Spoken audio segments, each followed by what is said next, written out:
अक्षय तृतीया की कथा। अक्षय तृतीया की एक कथा के अनुसार प्राचीन काल में एक धर्मदास नामक वैश्य था। धर्मदास अपने परिवार के साथ एक छोटे से गांव में रहता था। वह बहुत ही गरीब था। वह हमेशा अपने परिवार के भरण पोषण के लिए चिंतित रहता था। उसके परिवार में कई सदस्य थे। धर्मदास बहुत धार्मिक प्रवृत्ति का व्यक्ति था। उसका सदाचार तथा देव एवं ब्राह्मणों के प्रति उसकी श्रद्धा अत्यधिक प्रसिद्ध थी। अक्षय तृतीया व्रत के महात्म्य को सुनने के पश्चात उसने अक्षय तृतीया पर्व के आने पर सुबह जल्दी उठकर गंगा में स्नान करके विधि पूर्वक देवी देवताओं की पूजा की।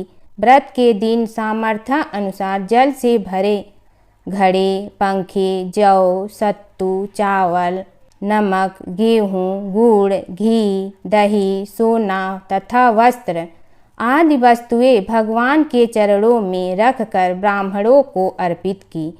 यह सब दान देखकर धर्मदास के परिवार वाले तथा उसकी पत्नी ने उसे रोकने की कोशिश की। उन्होंने कहा कि अगर धर्मदास इतना सब कुछ दान में दे देगा तो उसके परिवार का पालन पोषण कैसे होगा। फिर भी धर्मदास अपने दान और पुण्य कर्म से विचलित नहीं हुआ और उसने ब्राह्मणों को कई प्रकार का दान दिया। उसके जीवन में जब भी अक्षय तृतीया का पावन पर्व आया, प्रत्येक बार धर्मदास ने विधि से इस दिन पूजा एवं दान आदि कर्म किया। अनेक रोगों से ग्रस्त तथा वृद्ध होने के उपरांत भी उसने उपवास करके धर्म कर्म और दान पुण्य किया। यही वैश्य दूसरे अगले जन्म में कुशावती का राजा हुआ। मान्यता है कि अक्षय तृतीया के दिन किए गए दान पुण्य व पूजन के कारण वह अपने अगले जन्म में बहुत धनी एवं प्रतापी राजा बना। वह इतना धनी और प्रतापी राजा था कि त्रिदेव तक उसके दरबार में अक्षय तृतीया के दिन ब्राह्मण का वेश धारण करके उसने महायज्ञ में शामिल होते थे। अपनी श्रद्धा और भक्ति का उसे कभी घमंड नहीं हुआ। वह प्रतापी राजा महान एवं वैभवशाली होने के बावजूद भी धर्म मार्ग से कभी विचलित नहीं हुआ। माना जाता है कि यही राजा आगे के जन्मों में भारत के प्रसिद्ध सम्राट चंद्रगुप्त के रूप में पैदा हुए थे। जैसे भगवान ने धर्मदास पर अपनी कृपा की, वैसे ही जो भी व्यक्ति इस अक्षय तृतीया की कथा का महत्व सुनता है और विधि विधान से पूजा एवं दान आदि करता है, उसे अक्षय पुण्य एवं यश की प्राप्ति होती है। भगवान विष्णु और नारद की कथा। एक बार नारद मुनि जी ने भगवान विष्णु जी से पूछा, हे भगवान, आपका इस समय सबसे प्रिय भक्त कौन है। अब विष्णु तो भगवान हैं, सो झट से समझ गए अपने भक्त नारद मुनि की बात और मुस्कुरा कर बोले, मेरा सबसे प्रिय भक्त उस गांव का एक किसान है। यह सुनकर नारद मुनि जी थोड़ा निराश हुए और फिर से एक प्रश्न किया, हे भगवान, आपका बड़ा भक्त तो मैं हूँ, तो फिर सबसे प्रिय क्यों नहीं। भगवान विष्णु जी ने नारद मुनि जी से कहा, इसका जवाब तो तुम खुद ही दोगे। जाओ, एक दिन उसके घर रहो और फिर सारी बात मुझे बताना। नारद मुनि जी सुबह सवेरे मुंह अंधेरे उस किसान के घर पहुंच गए। देखा अभी अभी किसान जगा है और उसने अब सबसे पहले अपने जानवरों को चारा देता, फिर मुंह धोता, दैनिक कार्यों से निवृत्त होता, जल्दी जल्दी भगवान का नाम लिया, रूखी सूखी रोटी खाकर जल्दी जल्दी अपने खेतों पर चला गया। सारा दिन खेतों में काम किया और शाम को वापस घर आया। जानवरों को अपनी जगह बांधा, उन्हें चारा पानी डाला, हाथ धोया, मुंह धोया, फिर थोड़ी देर भगवान का नाम लिया, फिर परिवार के संग बैठकर खाना खाया और कुछ बातें की और फिर से सो गया। अब सारा दिन यह सब देखकर नारद मुनि जी भगवान विष्णु के पास वापिस आए और बोले, भगवान मैं आज सारा दिन उस किसान के संग रहा, लेकिन वो तो ढंग से आपका नाम भी नहीं ले सकता। उसने थोड़ी देर सुबह थोड़ी देर शाम को और भी जल्दी जल्दी आपका ध्यान किया, और मैं तो 24 घंटे सिर्फ आपका ही नाम जपता हूँ। क्या आपका सबसे प्रिय भक्त वो गरीब किसान ही है? भगवान विष्णु जी ने नारद की बात सुनकर कहा, अब इसका जवाब भी तुम मुझे खुद ही देना। और भगवान विष्णु जी ने एक कलश अमृत से भरा नारद मुनि को थमाया और बोले, इस कलश को लेकर तुम तीनों लोकों की परिक्रमा करके आओ, लेकिन ध्यान रहे अगर एक बूंद भी अमृत नीचे गिरा तो तुम्हारी सारी भक्ति और पुण्य नष्ट हो जाएगी।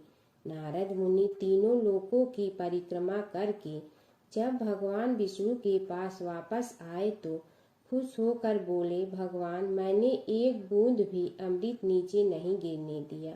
विष्णु भगवान ने पूछा, और इस दौरान तुमने मेरा नाम कितना बार लिया, मेरा स्मरण कितनी बार किया? तो नारद बोले, अरे भगवान जी, मेरा तो सारा ध्यान इस अमृत पर था, फिर आपका ध्यान कैसे करता? भगवान विष्णु ने कहा, हे नारद, देखो उस किसान को, वो अपना कर्म करते हुए भी नियमित रूप से मेरा स्मरण करता है, क्योंकि जो अपना कर्म करते हुए भी मेरा जाप करे वो ही मेरा सबसे प्रिय भक्त है। तुम तो सारे दिन खाली बैठे ही जप करते हो, और जब तुम्हें कर्म दिया तो मेरे लिए तुम्हारे पास समय ही नहीं था। तो नारद मुनि सब समझ गए और भगवान के चरण पकड़ कर बोले, हे भगवान, आपने मेरा अहंकार तोड़ दिया, आप धन्य हैं। प्राचीन काल की बात है। एक नगर में धर्मपाल नाम का एक निर्धन किंतु अत्यंत धर्मनिष्ठ व्यक्ति रहता था। वह न तो अधिक पूजा पाठ जानता था और न ही उसके पास धन था, परंतु उसके हृदय में भगवान विष्णु के प्रति अपार श्रद्धा थी। प्रतिदिन प्रातः स्नान कर भगवान विष्णु का स्मरण करता और तुलसी दल अर्पित करता। तब भी वह हरि नाम का जाप करता रहता। एक दिन किसी कारणवश वह पूजा न कर सका। मन में ग्लानि हुई और रात को उसने भगवान विष्णु से क्षमा याचना की। उसी रात उसे स्वप्न में विष्णु ने दर्शन दिए और कहा, हे भक्त, जो भी व्यक्ति श्रद्धा से मेरा स्मरण करता है, मैं उसके सभी पाप हर लेता हूँ। भक्ति में विधि नहीं, भाव प्रधान होता है। कुछ समय बाद धर्मपाल के जीवन की सभी कठिनाइयाँ दूर हो गई। उसके घर में सुख शांति और समृद्धि आ गई। अंत समय में उसे वैकुंठ लोक की प्राप्ति हुई। विष्णु भगवान की कथा। एक नगर में एक सेठ व एक सेठानी रहते थे, और सेठानी रोज विष्णु भगवान की पूजा करती थी। सेठ को उसका पूजा करना बिल्कुल अच्छा नहीं लगता था। इसी वजह से एक दिन सेठ ने सेठानी को घर से निकाल दिया। घर से निकलने पर वह जंगल की ओर गई तो देखा 4 आदमी मिट्टी खोदने का काम कर रहे थे। उसने कहा कि मुझे नौकरी पर रख लो। उन्होंने उसे रख लिया, लेकिन मिट्टी खोदने से सेठानी के हाथों में छाले पड़ गए और उसके बाल भी उड़ गए। वह आदमी कहते हैं कि बहन, लगता है तुम किसी अच्छे घर की महिला हो, तुम्हें काम करने की आदत नहीं है। तुम ये काम रहने दो और हमारे घर का काम कर लिया करो। वह चारों आदमी उसे अपने साथ घर ले गए और वह 4 मुट्ठी अनाज लाते और सभी बांट कर खा लेते। एक दिन सेठानी ने कहा कि कल से 8 मुट्ठी अनाज लाना। अगले दिन वह 8 मुट्ठी अनाज लाए और सेठानी पड़ोसन से आग मांग लाई। उसने भोजन बनाया, विष्णु भगवान को भोग लगाया, फिर सभी को खाने को दिया। सारे भाई बोले कि बहन, आज तो भोजन बहुत स्वादिष्ट बना है।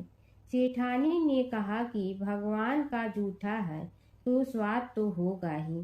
सेठानी के जाने के बाद सेठ भूखा रहने लगा और आस पड़ोस के सारे लोग कहने लगे कि ये तो सेठानी के भाग्य से खाता था। एक दिन सेठ अपनी सेठानी को ढूंढने चल पड़ा। उसने ढूंढते हुए वह भी उस जंगल में पहुंच गया जहां वह चारों आदमी मिट्टी खोद रहे थे।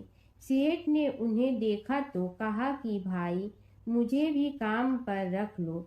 उन आदमियों ने उसे काम पर रख लिया, लेकिन मिट्टी खोदने से उसके भी हाथों में छाले पड़ गए और बाल उड़ने लगे।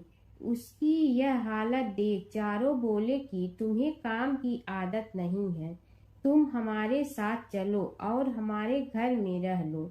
सेठ उन चारों आदमियों के साथ उनके घर चला गया और जाते ही उसने सेठानी को पहचान लिया, लेकिन सेठानी घूंघट में थी तो सेठ को देख नहीं पाई। सेठानी ने सभी के लिए भोजन तैयार किया और हर रोज की भांति विष्णु भगवान को भोग लगाया। उसने उन चारों भाइयों को भोजन परोस दिया, लेकिन जैसे ही वह सेठ को भोजन देने लगी तो विष्णु भगवान ने उसका हाथ पकड़ लिया। भाई बोले कि बहन ये तुम क्या कर रही हो? वह बोली मैं कुछ नहीं कर रही हूँ, मेरा हाथ तो विष्णु भगवान ने पकड़ लिया है। भाई बोले हमें भी विष्णु भगवान के दर्शन कराओ। उसने भगवान से प्रार्थना की तो विष्णु जी प्रकट हो गए। सभी ने दर्शन किए। सेठ ने सेठानी से क्षमा मांगी और सेठानी को साथ चलने को कहा। भाइयों ने अपनी बहन को बहुत सा धन देकर विदा किया। जब सेठानी के साथ सेठ भी भगवान विष्णु की पूजा करने लगा और उनके परिणाम से उनका घर अन्न धन से भर गया। एक बूढ़ा ब्राह्मण था। वह रोज पीपल को जल से सींचता था। पीपल में से रोज एक लड़की निकलती और कहती पिताजी मैं आपके साथ जाऊंगी। यह सुनते सुनते बूढ़ा दिन ब दिन कमजोर होने लगा। तो बुढ़िया ने पूछा कि क्या बात है? बूढ़ा बोला कि पीपल से एक लड़की निकलती है और कहती है कि वह भी मेरे साथ चलेगी। बुढ़िया बोली कि कल ले आना उस लड़की को, जहाँ 6 लड़कियां पहले से ही हमारे घर में है वहाँ 7वीं लड़की और सही। अगले दिन बूढ़ा उस लड़की को घर ले आया। घर लाने के बाद बूढ़ा ब्राह्मण आटा मांगने गया तो उसने पहले दिनों की अपेक्षा आज ज्यादा आटा मिला था। जब बुढ़िया वह आटा छानने लगी तो लड़की ने कहा कि लाओ माँ मैं छान देती हूँ। जब वह आटा छानने बैठी तो परात भर गई। उसके बाद माँ खाना बनाने जाने लगी तो लड़की बोली कि आज रसोई मैं बनाऊंगी। तो बुढ़िया बोली कि ना तेरे हाथ जल जाएंगे, लेकिन लड़की नहीं मानी। वह रसोई में खाना बनाने गई तो उसने तरह तरह के 36 व्यंजन बना डाले और आज सभी ने भर पेट खाना खाया। इससे पहले वह आधा पेट भूखा ही रहते थे। रात हुई तो बुढ़िया का भाई आया और कहने लगा कि दीदी मैं तो खाना खाऊंगा। बुढ़िया परेशान हो गई कि अब खाना कहाँ से लाऊंगी। लड़की ने पूछा कि क्या बात है माँ? उसने कहा कि तेरा मामा आया है और रोटी खाएगा, लेकिन रोटी तो सबने खा ली है, अब उसके लिए कहाँ से लाऊंगी। लड़की बोली कि तू चिंता मत कर माँ, मैं बना दूंगी। और वह रसोई में गई और मामा के लिए 36 व्यंजन बना दी। मामा ने भरपेट खाया और कहा भी कि ऐसा खाना इससे पहले उसने कभी नहीं खाया है। बुढ़िया ने कहा कि भाई तेरी बावनी भाजी है, उसी ने बनाया है। शाम हुई तो लड़की बोली कि माँ चौका लगा के चौके का दिया जला देना, कोठे में मैं सोऊंगी। बुढ़िया बोली कि ना बेटी तू डर जाएगी, लेकिन वह बोली कि ना माँ मैं नहीं डरूंगी, मैं अंदर कोठे में ही सोऊंगी। वह कोठे में ही जाकर सो गई। आधी रात को लड़की उठी और चारों ओर आंख मारी तो धन ही धन हो गया। वह बाहर जाने लगी तो एक बूढ़ा ब्राह्मण सो रहा था। उसने देखा तो कहा कि बेटी तू कहाँ चली? लड़की बोली कि मैं तो दरिद्रता दूर करने आई थी, अगर तुम्हें दूर करवानी है तो करवा लो। उसने बूढ़े के घर में भी आँख से देखा तो चारों ओर धन ही धन हो गया। सुबह सवेरे सब उठे तो लड़की को ना पाकर उसे ढूंढने लगे कि पावनी बेटी कहाँ चली गई। बूढ़ा ब्राह्मण बोला कि वह तो लक्ष्मी माता थी, जो तुम्हारे साथ मेरी दरिद्रता भी दूर कर गई। हे लक्ष्मी माता, जैसे आपने उनकी दरिद्रता दूर की, वैसे ही सबकी करना। एक बार अपने पुत्र के खातिर भगवान शिव और श्री कृष्ण के बीच छिड़ गया था प्रलयंकारी युद्ध। भगवान शिव जहाँ प्रलय के देवता हैं, वहीं श्री कृष्ण पालन करता। दोनों के कारण ही यह जगत सुचारू रूप से चल रहा है और दोनों महाशक्तिशाली हैं। लेकिन कभी आपने सोचा है कि अगर कभी दोनों में युद्ध हुआ तो उसका इस संसार पर क्या असर पड़ेगा और दोनों में से विजयी कौन होगा? चलिए जानते हैं एक पौराणिक कथा जहां इन दोनों के भयंकर युद्ध का वर्णन मिलता है। पौराणिक कथा के अनुसार एक बार राजा बलि के सबसे बड़े पुत्र बाणासुर ने शिवपुत्र कार्तिकेय की सुंदरता से मोहित होकर भगवान शिव का पुत्र बनने की इच्छा जताई। उसने भगवान शिव की कठोर तपस्या की, जिसके बाद शिव जी ने उसे अपने पुत्र के रूप में स्वीकार कर लिया। एक समय ऐसा आया जब बाणासुर की पुत्री उषा को श्री कृष्ण के पुत्र अनिरुद्ध से प्रेम हो गया। उषा की मायावी मित्र अप्सरा चित्रलेखा ने अनिरुद्ध और उषा का गंधर्व विवाह करा दिया। जब बाणासुर को यह बात पता चली तो उसने अनिरुद्ध का अपहरण कर उसे अपना बंदी बना लिया। फिर क्या था, श्री कृष्ण ने अपनी पूरी सेना के साथ बाणासुर की नगरी पर धावा बोल दिया। श्री कृष्ण और बाणासुर का युद्ध। बाणासुर श्री कृष्ण की नारायणी सेना से अकेले नहीं लड़ सकता था, इसलिए उसने भगवान शिव से मदद मांगी। अब युद्ध में श्री कृष्ण की नारायणी सेना के विरुद्ध बाणासुर की सेना के साथ भगवान शिव और कुमार कार्तिकेय भी लड़ रहे थे। युद्ध इतना भयानक था कि एक पल को लगा कि भगवान शंकर ने अग्निशस्त्र से गरुड़ पर सवार श्री कृष्ण, बलराम और प्रद्युम्न मारे गए। लेकिन उसी समय श्री कृष्ण ने वरुणास्त्र का प्रयोग कर महादेव के अग्नेस्त्र को शांत कर दिया। फिर शिव जी के अस्त्रों के जवाब में श्री कृष्ण ने वैष्णवास्त्र का प्रयोग किया, जिससे संपूर्ण जगत अंधकार में डूब गया। गुस्से में भगवान शंकर ने 4 पंखा वाला बाण अपने हाथ में ले लिया तो श्री कृष्ण ने जीभरास्त्र उठाया।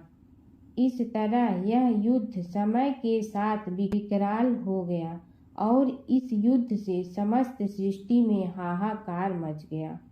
तब ब्रह्मा जी को युद्ध रोकने आना पड़ा। उन्होंने दोनों को सारी स्थिति स्पष्ट की कि किस प्रकार उनके युद्ध से संसार का विनाश हो रहा है।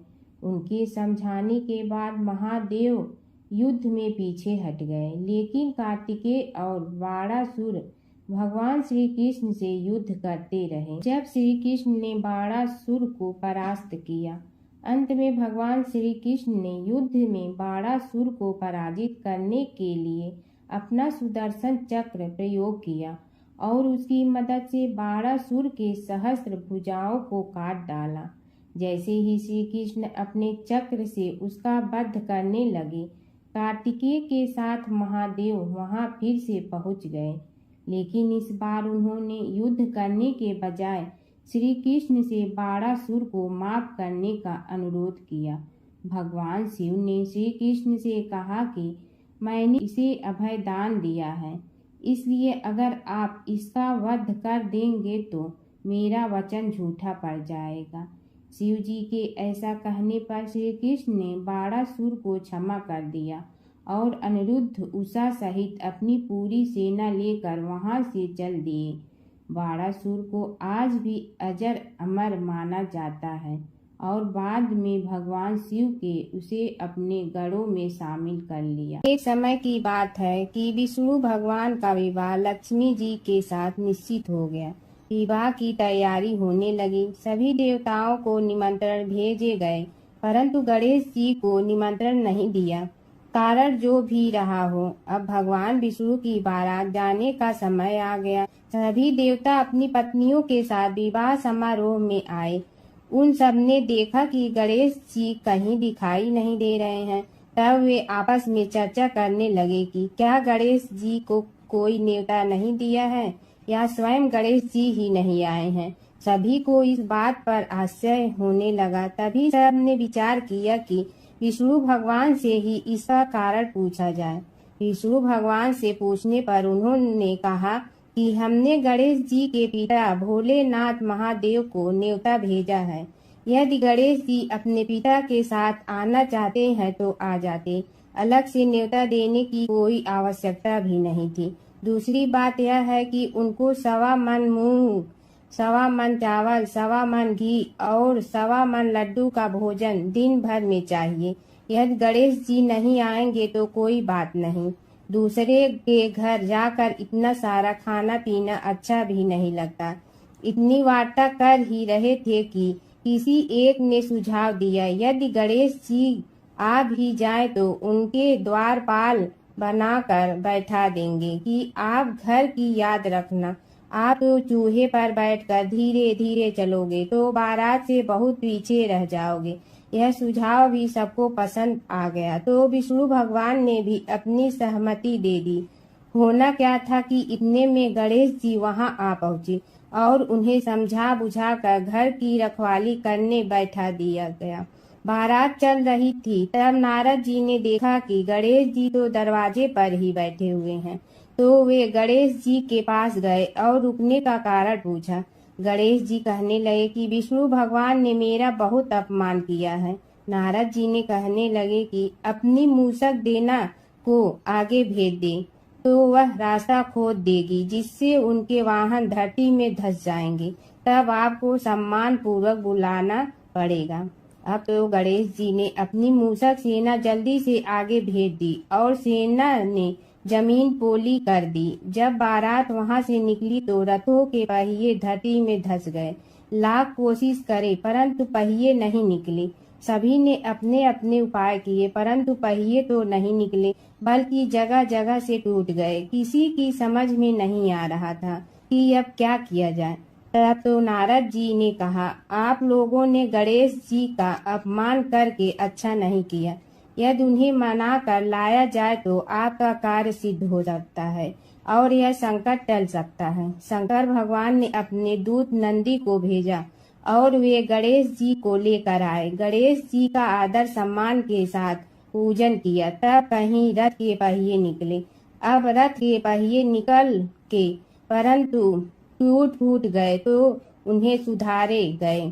पास के खेत में खाती काम कर रहा था, उसे बुलाया गया। खाती अपना कार्य करने के पहले श्री गणेशाय नमः कहकर गणेश जी की वंदना मन ही मन करने लगा।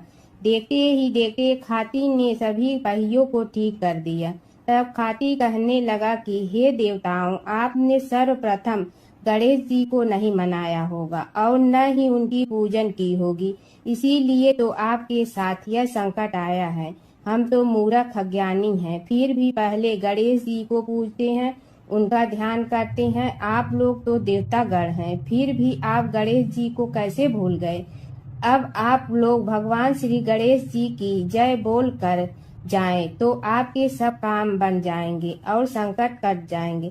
ऐसा कहते हुए बारात वहां से चल दी और विष्णु भगवान को लक्ष्मी जी के साथ विवाह संपन्न करा के सभी सकुशल घर लौट आए। हे गणेश जी महाराज, आपने विष्णु को जैसे कारज सारियो ऐसे कारज सबको सिद्ध कर जो। बोलो गजानन भगवान की जय। एक बार एक नगर में एक मालिन रहती थी। उसके पति चल बसे थे। उसका एक 4 साल का पुत्र था। उसकी सास कठोर हृदय की स्त्री थी। वह बहू को बहुत तकलीफ देती थी। एक दिन सास ने बहू और पोते को घर से निकाल दिया। वे दोनों रोते हुए चलते चलते एक जंगल में जा पहुंचे। वहां एक बड़े पेड़ के नीचे बैठ गए। वहां से थोड़ी दूर पर एक गणेश जी का मंदिर था। वहां बहुत लोग गणेश जी के दर्शन करने आते थे। दर्शन करके गणेश जी को प्रसाद चढ़ाते थे। फिर वह प्रसाद सबको बांट देते थे।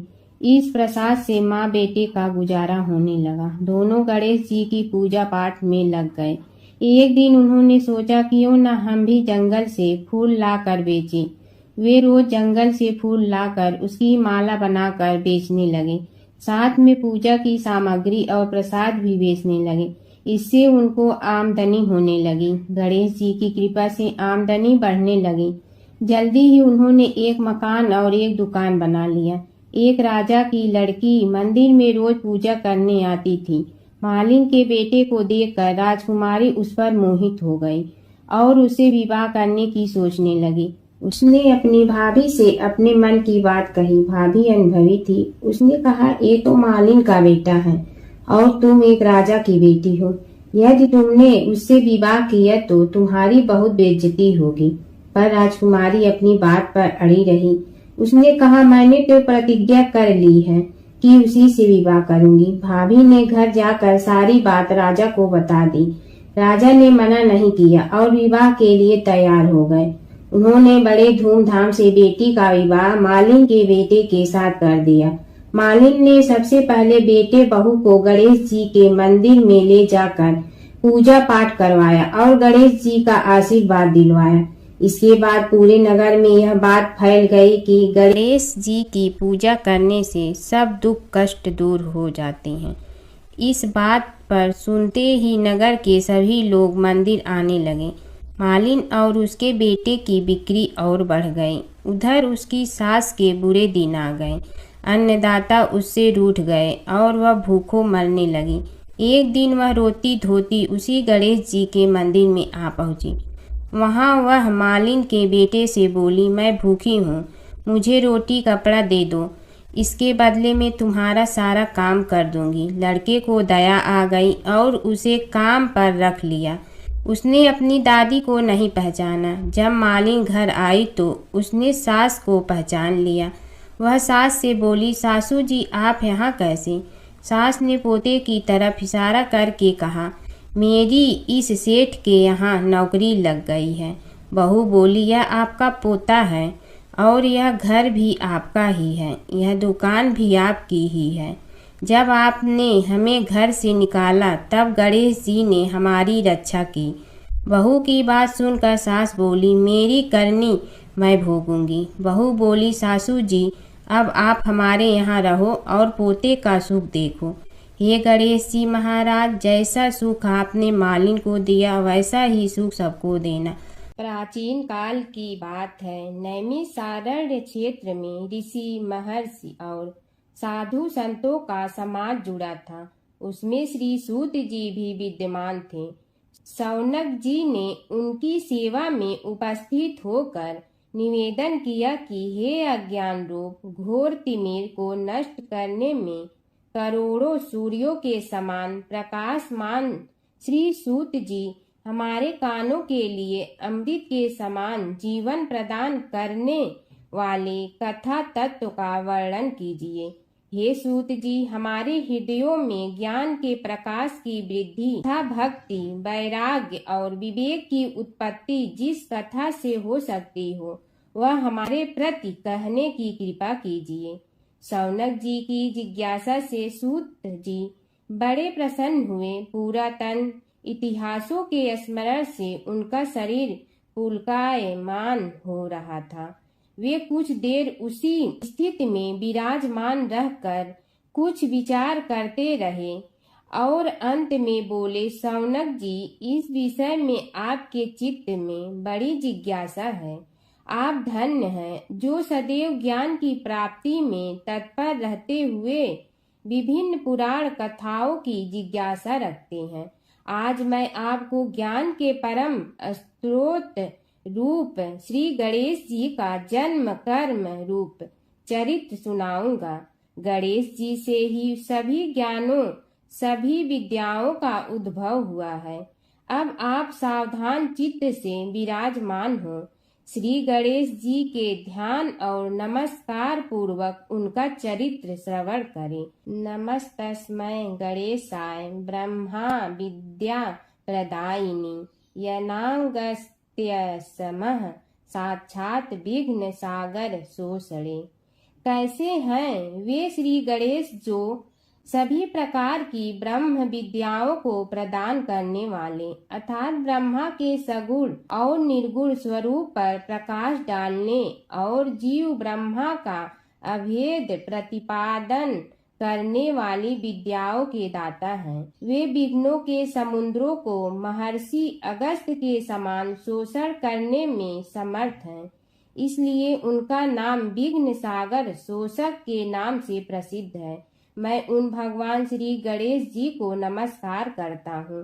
प्रथम पूजा के अधिकारी श्री गणेश जी यह कहकर सूत जी कुछ समय के लिए मौन हो गए और फिर बोले, शौनक जी, भगवान गणेश जी ही सर्वप्रथम पूजा प्राप्ति के अधिकारी हैं। किसी भी देवता की पूजा करो, पहले उनकी पूजा करो। शौनक जी ने निवेदन किया, हे भगवान, हे सूत, सर्वप्रथम यह बताने की कृपा कीजिए कि गणेश जी को प्रथम पूजा का अधिकार किस प्रकार प्राप्त हुआ। इस विषय में मेरी बुद्धि मोह को प्राप्त हो रही है कि सृष्टि रचयिता ब्रह्मा जी, पालन करता भगवान नारायण और संहार करता शिव जी में से किसी को प्रथम पूजा का अधिकारी क्यों नहीं माना गया। यह त्रिदेव ही तो सबसे बड़ा देवता माने जाते हैं। सूत जी ने कहा, शौनक जी, यह भी एक रहस्य ही है। देखो, अधिकार मांगने से नहीं मिलता, इसके लिए योग्यता होनी चाहिए। संसार में अनेकों देवी देवताएं पूजे जाते हैं।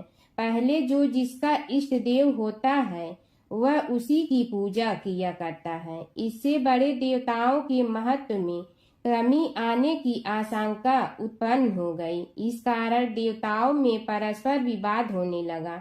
वे उसका निर्णय प्राप्त करने के लिए शिव जी के पास पहुँचे और प्रणाम करके पूछने लगे, प्रभु, हम सब में प्रथम पूजा का अधिकारी कौन है। शिव जी सोचने लगे कि किसे प्रथम पूजा का अधिकारी माने। तभी उन्हें एक युक्ति सूझी। बोले, देवगण, इसका निपटारा बातों से नहीं तथ्यों से होगा। इसके लिए एक प्रतियोगिता रखनी होगी, शिव की परिक्रमा करने की प्रतियोगिता। देवगण उनका मुख देखने लगे, शंकित हृदय से सोचने लगे कि कैसी प्रतियोगिता रहेगी। यह शिव जी ने उनके मन के भाव ताड़ लिए, इसलिए सांत्वना भरे शब्दों में बोले, घबराओ मत, कोई कठिन परीक्षा नहीं ली जाएगी। बस इतना ही कि सभी अपने अपने वाहनों पर चढ़कर संसार की परिक्रमा करो और फिर यहाँ लौट आओ। जो पहले लौटेगा वही सर्वप्रथम पूजा का अधिकारी होगा। अब क्या देर थी, सभी अपने अपने वाहन पर चढ़कर दौड़ पड़े। किसी का वाहन गजराज था तो किसी का सिंह, किसी का भैंसा तो किसी का मृग, किसी का हंस तो किसी का उल्लू, किसी का अश्व तो किसी का श्वान। अभिप्राय यह है कि वाहनों को विविधता के दर्शन उस समय जितने भले प्रकार से हो सकते थे उतने अन्य समय में नहीं। सबसे गया बीता वाहन गणेश जी का था मूषक, उससे चूहा भी कहते हैं। ऐसे वाहन के बल भरोसे इस प्रतियोगिता में सफल होना तो क्या, सम्मिलित होना भी हास्यास्पद है। गणेश जी ने सोचा, छोड़ो, क्या होगा प्रतियोगिता में भाग लेने से, हम तो यहाँ बैठे रहकर ही तमाशा देखेंगे। वे बहुत देर तक विचार करते रहे। अंत में उन्हें एक युक्ति सूझी। शिव जी स्वयं ही जगदाता हैं, यह संसार उन्हीं का प्रतिबिंब है, तब क्यों न इन्हीं की परिक्रमा कर ली जाए। इनकी परिक्रमा करने से ही संसार की परिक्रमा हो जाएगी। ऐसा निश्चय कर उन्होंने मूषक पर चढ़कर शिव जी की परिक्रमा की और उनके समक्ष जा पहुँचे। शिव जी ने कहा, तुमने परिक्रमा पूर्ण कर ली? उन्होंने उत्तर दिया, जी हाँ। शिव जी सोचने लगे कि इसे तो यहीं घूमते हुए देखा, फिर परिक्रमा कैसे कराया। देवताओं का परिक्रमा करके लौटना आरंभ हुआ और उन्होंने गणेश जी को वहां बैठे देखा तो माथा ठनक गया। फिर भी साहस करके बोले, अरे तुम विश्व की परिक्रमा के लिए नहीं गए? गणेश जी ने कहा, अरे मैं कब का यहाँ आ गया। देवता बोले, तुम्हें तो कहीं भी नहीं देखा। गणेश जी ने उत्तर दिया, देखते कहाँ से, समस्त संसार शिव जी में विद्यमान है। इनकी परिक्रमा करने से ही संसार की परिक्रमा पूर्ण हो गई। सूत जी बोले, शौनक, इस प्रकार गणेश जी ने अपनी बुद्धि के बल पर ही विजय प्राप्त कर ली। उनका कथन सत्य था, इसलिए कोई विरोध करता भी तो कैसे। बस उसी दिन से गणेश जी की प्रथम पूजा होने लगी। हर व्रत कथा के साथ पढ़ी और सुनी जाने वाली लपसी तपसी की यह कहानी। एक लपसी था, एक तपसी था। तपसी हमेशा भगवान की तपस्या में लीन रहता था। लपसी रोजाना सवा सेर की लपसी बनाकर भगवान का भोग लगाकर जीम लेता था। एक दिन दोनों लड़ने लगे। तपसी बोला, मैं रोज भगवान की तपस्या करता हूँ, इसलिए मैं बड़ा हूँ। लपसी बोला, मैं रोज भगवान को सवा सेर लपसी का भोग लगाता हूँ, इसलिए मैं बड़ा हूँ।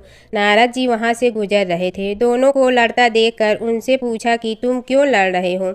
तपसी ने खुद के बड़ा होने का कारण बताया और लपसी ने अपना कारण बताया। नारद जी बोले, तुम्हारा फैसला मैं करूँगा। दूसरे दिन लपसी और तपसी नहाकर अपनी रोज की भक्ति करने आए तो नारद जी ने छुपकर 1.25 करोड़ की एक एक अंगूठी उन दोनों के आगे रख दी। तपसी की नज़र उस अंगूठी पर पड़ी जो उसने चुपचाप अंगूठी उठाकर अपने नीचे दबा ली।